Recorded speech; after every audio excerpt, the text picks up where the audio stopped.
এরপর কবুতর সেই খবর নবীকে দেওয়ার পর নূহ নবী পরে কি করলেন, এই সকল রহস্যময় ঘটনা জানবো আজকের ভিডিওতে। তাহলে চলুন শুরু করি আজকের ভিডিও।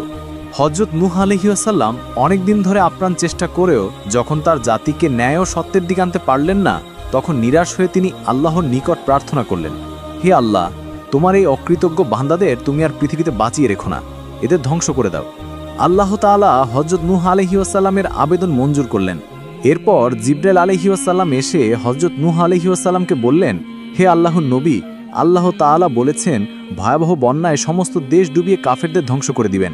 আপনি বিশাল একখানা জাহাজ তৈরি করুন, সেটিতে আপনার ঈমানদার উম্মতদের তুলে নেবেন, সেই সঙ্গে সকল পশু পাখির এক এক জোড়া করে এবং সকল উদ্ভিদের বীজ ও চারাগাছ জাহাজে তুলে নেবেন।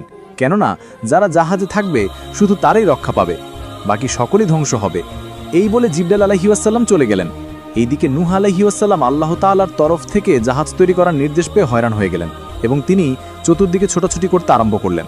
কোনো লোকজন, কোনো প্রয়োজনীয় মালপত্র, কোনো কিছুই তার জোগাড় নেই। তবুও আল্লাহ তাআলার নির্দেশ যথাসত্য কার্যকরী করতে হবে। তাই তিনি তার কয়েকজন অনুসারীদের কাছে গেলেন এবং তাদেরকে বললেন, আল্লাহ তাআলা আমাকে জাহাজ বানানোর আদেশ দিয়েছেন, তাই কি করব কিছু ভেবে পাচ্ছি না, তোমরা আমাকে এই কাজে সাহায্য করো।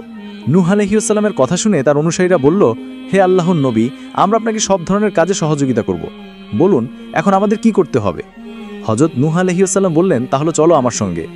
এরপর তারা সকলে নবীর কথা মতো চলতে শুরু করল।